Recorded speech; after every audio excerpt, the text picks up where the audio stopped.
Hello and good morning, dear students.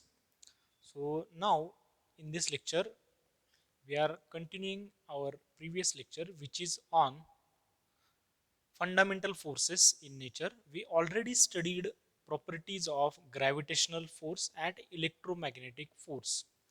Now, we are moving to these two type of forces, weak interactions and strong interactions.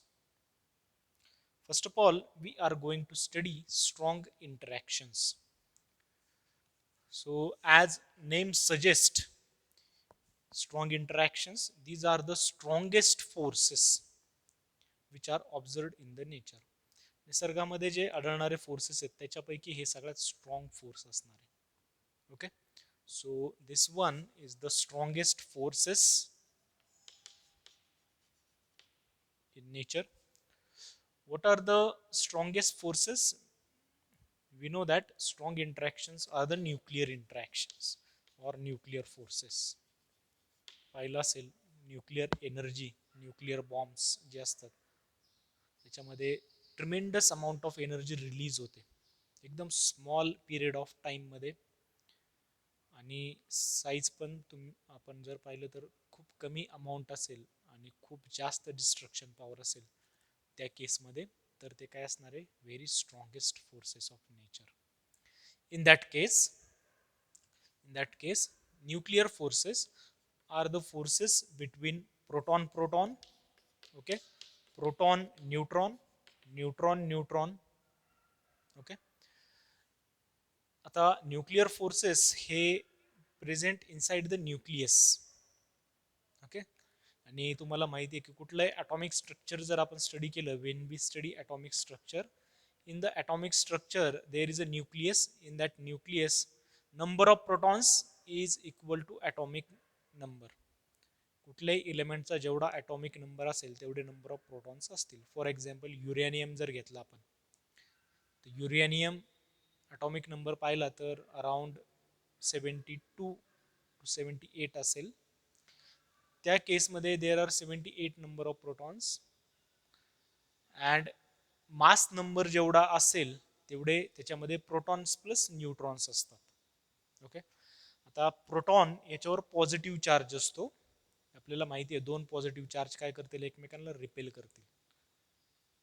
पण nuclear फोर्सेसमध्ये काय असतं की nuclear force दोघांमध्ये attractive force असतो. तो एवढा strong असतो की त्यांच्यामधला जो रिपल्सिव्ह फोर्स असेल, इलेक्ट्रोमॅग्नेटिक फोर्स, त्याला त्याने ओव्हरकम केलेलं असतं. त्याच्यामुळेच आपण काय म्हटलेलं, it is the strongest force. न्यूक्लियसमध्ये दोन प्रोटॉन प्रोटॉनमध्ये अट्रॅक्टिव्ह फोर्स का असणार आहे, कारण की त्या केसमध्ये न्यूक्लिअर फोर्समध्ये ते एकमेकांच्या खूप जवळ असतील, त्यांच्यामधलं डिस्टन्स खूप कमी असेल, एवढं असेल की त्यांच्यामध्ये असणारा फोर्सेस जो आहे न्यूक्लिअर फोर्स, तो काय करेल, इलेक्ट्रोमॅग्नेटिक रिपल्सिव्ह फोर्सला ओव्हरकम करेल. That's why two protons have attractive force. Similarly, in case of neutron neutron and proton neutron. So this is short range force.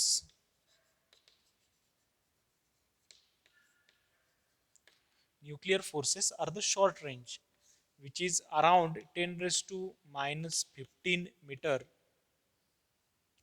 कारण न्यूक्लियसची जर साईज आपण पाहिली तर around 10 raise to minus 15 meter असते न्यूक्लियसची size.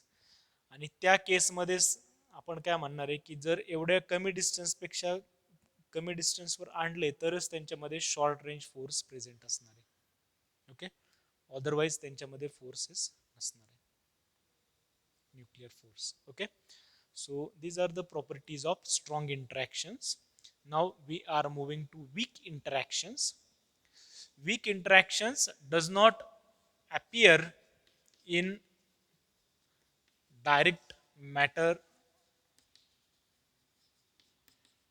Okay, आपल्याला daily रुटीनमध्ये जे काही फोर्सेस आपण पाहिलेले असतात, समजा ग्रॅव्हिटेशनल फोर्स असेल, इलेक्ट्रोमॅग्नेटिक फोर्स असेल, न्यूक्लिअर फोर्स तर आपण काय पाहणार नाही, पण आपल्याला माहिती आहे त्याची पॉवर किती असते डिस्ट्रक्शनची. तसे ज्या डेली याच्यामधले आहेत आपल्या, त्याच्यामध्ये आपल्याला वीक इंटरॅक्शन्स कुठं ऑब्झर्व होत नाहीत generally.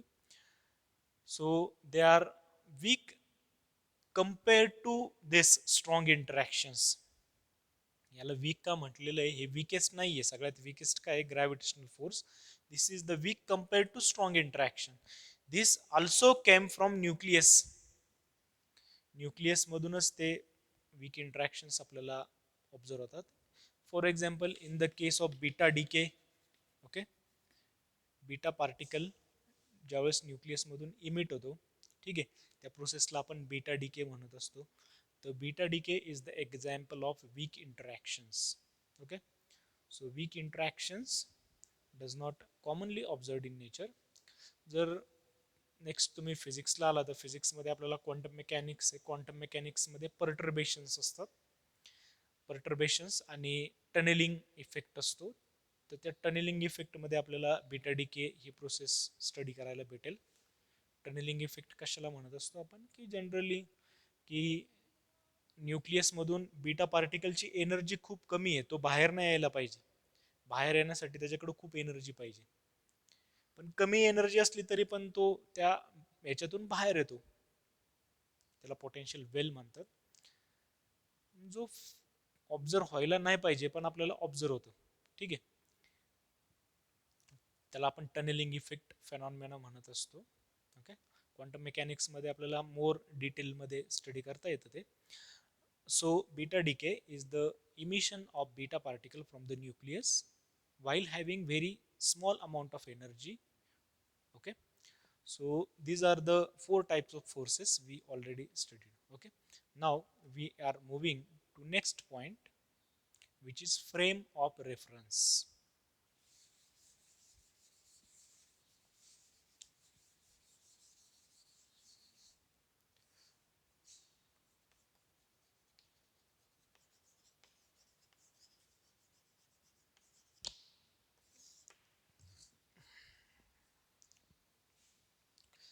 Frame of reference, this is the very important point for studying motion. Whenever we are studying motion, we must need frame of reference. आता फ्रेम ऑफ रेफरन्स आपल्याला का गरजेची असते? आपल्याला माहिती आहे की जे वेगवेगळे डायनॅमिकल व्हेरिएबल्स असतील, all those dynamical variables are must be measured with respect to certain frame of reference. म्हणजे काय की सगळ्याच्या सगळे डायनॅमिकल व्हेरिएबल्स जर आपल्याला मेजर करायचे असतील तर आपल्याला कुठेतरी एका जागेवर थांबावं लागेल मेजर करण्यासाठी. कसं? समजा जर आपल्याला डिस्प्लेसमेंट मेजर करायची ऑब्जेक्टची, समजा हा डस्टर चाललेला आहे इकडून इकडं आणि आपल्याला मेजर करायचं आहे, तर आपल्याला एका जागेवर थांबावं लागेल ना, तर आपल्याला कळेल की हा पुढं पुढं चाललेला आहे.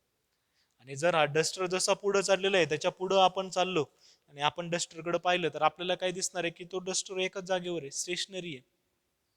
Okay, so frame of reference म्हणजे काय की जो ऑब्झर्वर असेल, जो ऑब्झर्वेशन घेणार आहे, त्याला मेजर करायचंय, त्याच्याशी असोसिएटेड जी कोऑर्डिनेट सिस्टीम असेल त्याला काय म्हणणार आहे आपण? Frame of reference. For example, समजा इथं आपण थांबलेलो आहे, आपण काय करायचं, लगेच एक्स वाय झेड ऍक्सिस घेऊन टाकायचे इथं एकमेकांना परपेंडिक्युलर. ओके, आणि आपण एकाच जागेवर थांबायचं. ही झाली फ्रेम ऑफ रेफरन्स. आणि याच्या कम्पेअर टू हा ऑब्जेक्ट इकडून इकडे गेला, हे मेजर करायचं. मग इकडून इकडे गेला, ही झाली त्याची डिस्प्लेसमेंट. व्हेलॉसिटी काढा, इन्स्टंटेनियस व्हेलॉसिटी काढा, त्याची ऍक्सेलरेशन काढा, ॲव्हरेज ऍक्सेलरेशन, इन्स्टंटेनियस ऍक्सेलरेशन, हे सगळं आपण त्याचं मेजर करू शकतो. कशाच्या कम्पेअर टू? इथं आपण थांबलेलो आहे, हे जे कोऑर्डिनेट सिस्टीम घेतलेले आहे आपण त्याच्या कम्पेअर टू. मग ह्यालाच काय म्हणणार आहे आपण? Frame of reference. Frame of reference म्हणजे काय समजलं? Frame of reference means what? To measure dynamical variables associated with that particle, we must need observer in certain frame to specify coordinate system. आपल्याला कोऑर्डिनेट सिस्टीम डिफाईन करावी लागेल. त्यासाठी observer जो आहे, जो ऑब्झर्वेशन घेणार आहे या डायनॅमिकल व्हेरिएबल्सचे, ज्याला ऑब्झर्वेशन घ्यायचे, तो कुठेतरी थांबला पाहिजे एका ठिकाणी, आणि त्याच्याशी असोसिएटेड जी कोऑर्डिनेट सिस्टीम असणार आहे ती काय असणार आहे? Frame of reference. ओके, आता there are two type of frame of reference: inertial and non inertial frame of reference.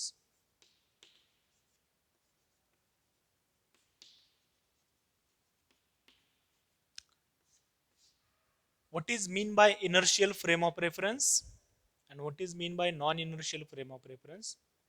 एकदम सिंपल डेफिनेशन आहे, एकदम साधा सिंपल फरक आहे दोघांमध्ये. जर ऑब्झर्वरचं ऍक्सेलरेशन 0 असेल, जसं इथे आपण थांबलेलो आहे, आपण काही मूव होत नाहीये, ऑब्झर्वरचं ऍक्सेलरेशन 0 असेल आणि त्याच्याशी असोसिएटेड जी फ्रेम ऑफ रेफरन्स असेल त्याला काय म्हणणार आहे आपण, इनर्शियल फ्रेम ऑफ रेफरन्स. आणि जर ऑब्झर्वरचं ऍक्सेलरेशन नॉन झिरो असेल तर आपण काय म्हणणार आहे त्याला, non inertial frame of reference.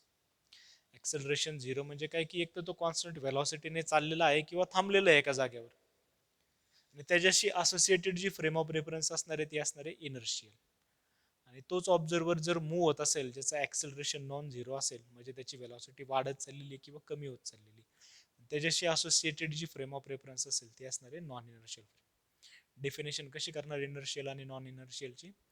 If frame of reference is having acceleration 0, such frame of reference is known as inertial frame of reference. And if frame of reference which is having non-zero acceleration, such frame of reference is known as non-inertial frame of reference. Okay. आता बऱ्याच वेळा ही जी frame of reference ही rotate पण होत असते. म्हणजे फॉर एक्झाम्पल आता मी तुम्हाला सांगितलं, आता मी इथं थांबलेलो आहे आणि माझ्या रिस्पेक्ट टू हा ऑब्जेक्ट मूव्ह होतोय, तर मी काय झालं, इनर्शियल फ्रेम ऑफ रेफरन्स मध्ये, कारण मी एका जागेवर थांबलेलो आहे. पण तसं नाहीये, आपण कशावर उभे, पृथ्वीवर, आणि पृथ्वी काय होतीये, फिरतीये स्वतःभोवती. म्हणजे आपली कोऑर्डिनेट सिस्टीम पण काय होणार आहे, फिरणार आहे. ओके. मग त्या केसमध्ये आपण इनर्शियल फ्रेम मध्ये आहे का, नाही, आपण नॉन इनर्शियल फ्रेम मध्ये. ओके. सो नेक्स्ट पॉइंट आपण आपल्या पुढच्या लेक्चरला घेऊया.